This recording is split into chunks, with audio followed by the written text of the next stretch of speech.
Hello, I'm John, and I'm an addict. A film addict. I didn't think I'd get into film photography as much as I have, trying out different film stocks, going on eBay and purchasing a few cameras to start out a modest collection of point and shoots, and just learning everything I can about it. And in my quest to learn more, I stumbled upon overexposure and rating film speeds, which I have to admit was a little bit difficult for my brain to process because coming in from digital, the concept of changing film ISOs seemed like the complete opposite of what I had learned. Using 400 ISO film, rate it at 200 ISO to overexpose your image. What the hell? What opposite dimension is this? So I studied, tried to understand it as best as I could, and went out and overexposed some film. Specifically Cinestill 800T and 400D to see how it would affect my images. I'll be explaining how rating film speed works, what to do to overexpose your images intentionally with a point-and-shoot camera, and share some camera troubles I experienced along the way. This video is about overexposing film, a beginner's perspective. I started out the day by loading a fresh roll of Cinestill 800T on my Minolta P's camera. This point-and-shoot only meters for 100 or 400 ISO, so it'll automatically rate this film at 400. But what does that actually mean? Well, rating film speed is telling the camera to use a specific ISO for when it's calculating for exposure that may or may not be different than the actual film speed or ISO that you're using. We can do this because film stocks have a recommended ISO range that you can shoot with and still get great results. So here's how it works.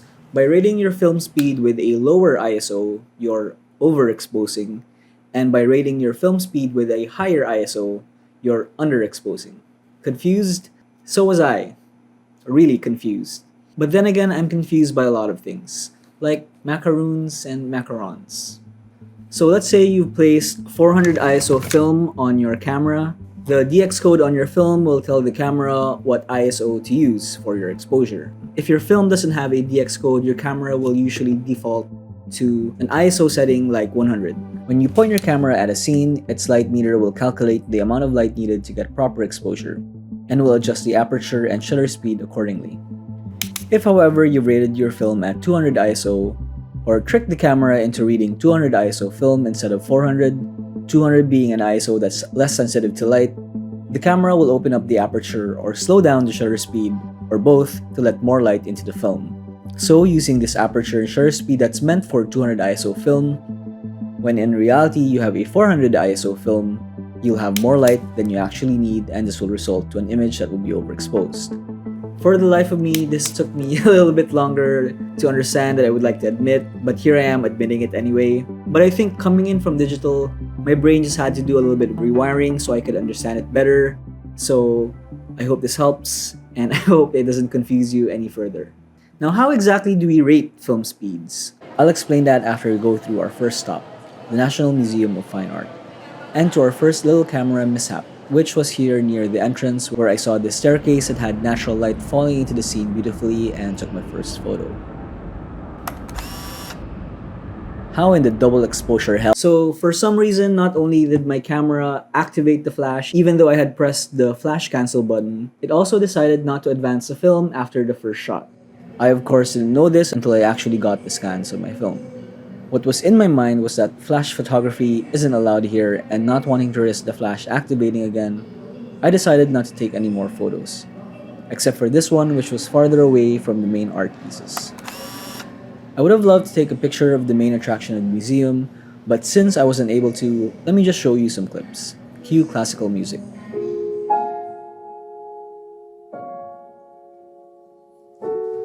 This is the Spoliarium, a painting by Juan Luna in 1884 depicting dying gladiators.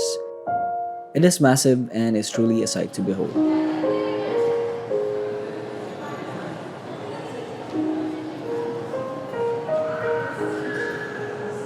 Alright, enough about fine art, let's talk about the fine art of rating your film speed and overexposing. Okay, good segue? No? Now this will be much easier to do with a camera with more manual settings like an SLR and some point-and-shoot cameras, My Olympus XA3, for example, has an ISO switch that allows you to pick your ISO as long as it didn't detect any DX code on your film. But if you're using a point-and-shoot camera without this feature, but that can read DX coding on film, there's still a few options.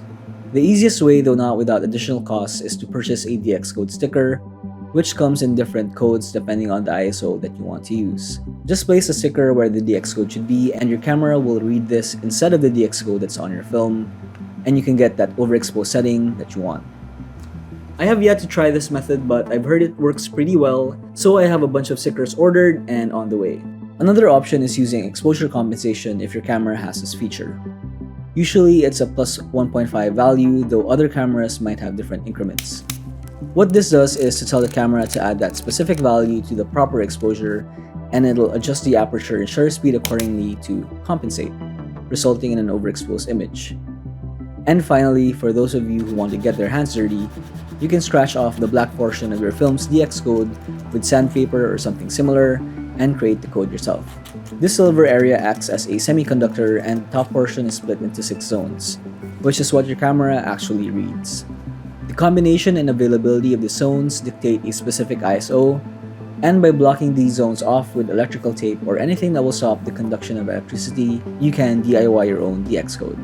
This works pretty well too, and this is something that AI is definitely not going to be able to do, right? Right? Now, of course, this method will vary depending on what ISO you're planning to change into. For example, in order for me to change this 200 ISO film to 100, all I actually have to do is block off the second zone on the top row. So if we're just looking at overexposing by one stop, we would rate 200 ISO film at 100, 400 ISO film at 200, 800 ISO film at 400, and so on. Of course, you can tweak this further depending on how much or how little you want to overexpose your image, so plan accordingly. After my disappointing run at the museum, there was nowhere else to go but up the new sky deck of the largest shopping mall in the Philippines, the SM Mall of Asia. And though I would like to say that it was pretty cool here, it was actually pretty hot. Freaking hot. Like me. But you know what else was cool? The photos.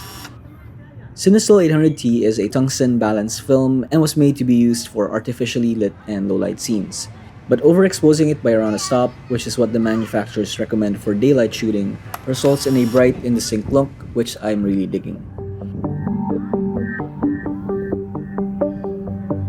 This photo in particular I love because the colors just came out so well and I just got the timing right. And now for more camera issues. I began to notice that the frame counter wasn't corresponding to the number of shots that I had taken, and that the film advance mechanism was moving more than it should have when I took a photo. Like, it was skipping frames. Sometimes it would advance normally, but sometimes, poof, 3 frames, 5 frames gone.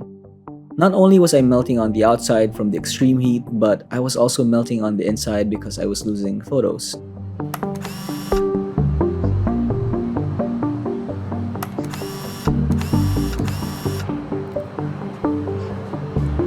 It's already at 30, so I have 6 shots left.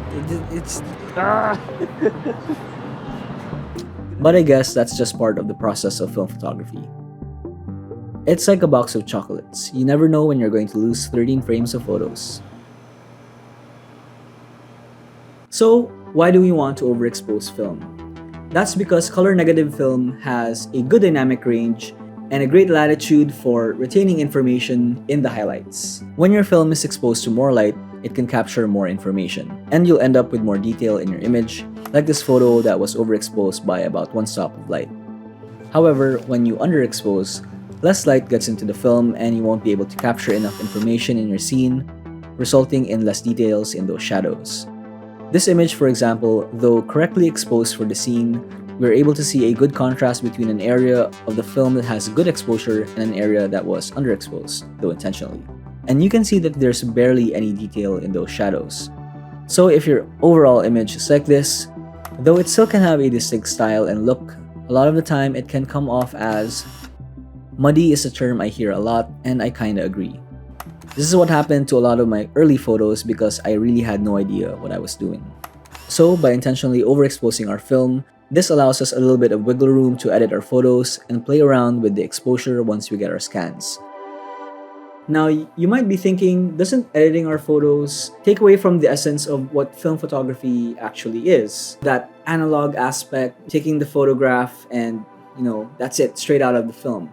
My answer is, I'm still trying to decide. Though I'm definitely leaning towards no, because even long before, photographers would edit their photos in the laboratory using chemicals to add contrast, add saturation. We're still doing the same thing, just in a different way. My current mindset is to simply edit enough so that I can get to the look that I want, but not to the extent where I lose the essence of the original photo.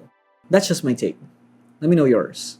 Feeling a little bit disappointed with my little camera kerfuffle, I left my Minolta P's and loaded a roll of Cinestill 800T into another camera, my Olympus XA3, and went out to shoot a few days later. This was the corner house, a big open space with several restaurants and coffee places, and hold on, I think I forgot to cover the DX code of this film, so I wouldn't be able to use the manual ISO switch. Yep, completely forgot. But we live, we learn, we problem solve. I ended up using the plus 1.5 exposure compensation on the Olympus XA3. It wasn't the most convenient because I had to remember to switch it on every time I was taking a photo, but it still worked pretty well. My main concern, however, was that I've been struggling with the 35mm focal length of this camera for quite a while. I'm used to shooting on a 24mm or 50mm lens for videos, so finding my footing in that in-between focal length was taking a little bit of time.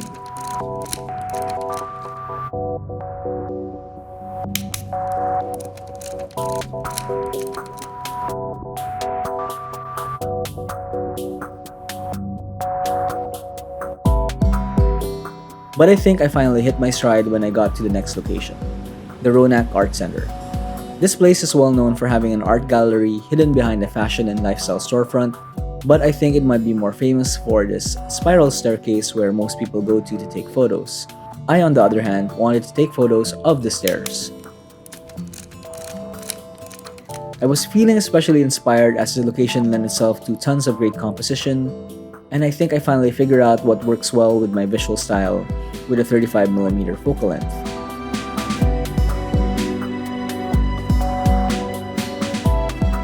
I have to say, the colors of the Cinestill 400D film just blew me away. Finally, I noticed this photo booth at the bottom of the staircase. It kind of provoked that liminal feeling that I've been wanting to capture, so I waited for a soft breeze, and I think this is probably one of my favorite photos that I've taken so far on film. And this one too.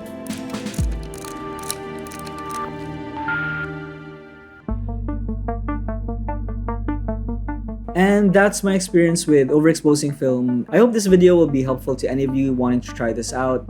Especially again as a beginner in film, this was really fun to try out and experiment, see what shots I could get. And I have to say my hit rate per film roll has really improved compared to when I started. It only took me 7-8 months, I think about 9 rolls of film, learning as much as I can about my cameras, their little quirks, how they work, before I could actually get the hang of things. Also a lot of my sanity. Not the fastest progress, but it definitely shows that film has a tough learning curve. I'm sure it'll be easier for some, but for others like me, it'll take a little bit more time. But if you do stick with it, it's definitely quite a rewarding experience. So I'm definitely going to be doing more videos on film photography and also camera gear, whether it's modern or retro, cinematography, travel, all the things I'm passionate about.